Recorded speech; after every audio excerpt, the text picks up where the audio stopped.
Okay, so here they want us to find terms in a sequence. It says write the first 5 terms of the sequence defined by the explicit formula. They're going to give us a formula, and here's the formula. Okay, so that's what we're going to use. And what we're trying to find is, we're trying to find a sub 1, a sub 2, a sub 3, a sub 4, and a sub 5. Those will be the first 5 terms. And that's what they want, the first 5 terms. Okay, so what is n here? N is 1, okay? So I'll just write n equals 1. I'm probably not going to do that for each one.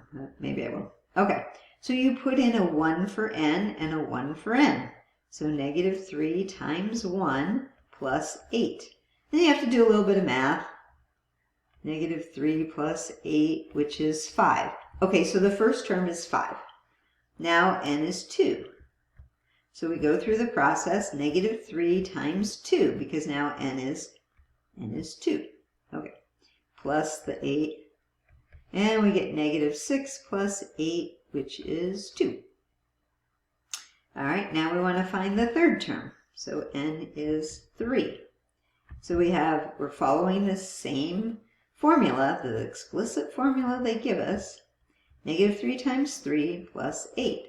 So I'm going to get negative 9 plus 8, which is negative 1. All right. And now n is 4. So we get negative 3 times 4. Whoops, forgot the negative. Negative 3 times 4 plus 8. So what is that? Negative 12 plus 8, which is negative 4.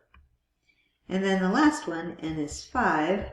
We get negative 3 times 5 plus 8, which is negative 15 plus 8, which is negative 7. And there is a pattern here. These are the first five terms.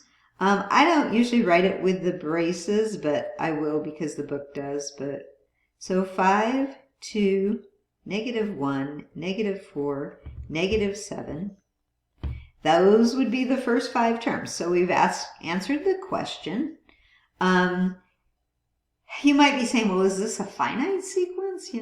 Well, what we were finding was finite. I mean, in theory, you could keep going on and on, but they just asked us for the first 5 terms. So we just gave them the first 5 terms. I think that's why I wouldn't use the brace notation, but it's okay. We found the first 5 terms, so we're happy. There's a pattern here. So if you want to stop and look at that, stop the video. I'm not going to tell you what the pattern is, but you could look at it and see if you could figure out what the pattern is. And then we're going to do more in the next video.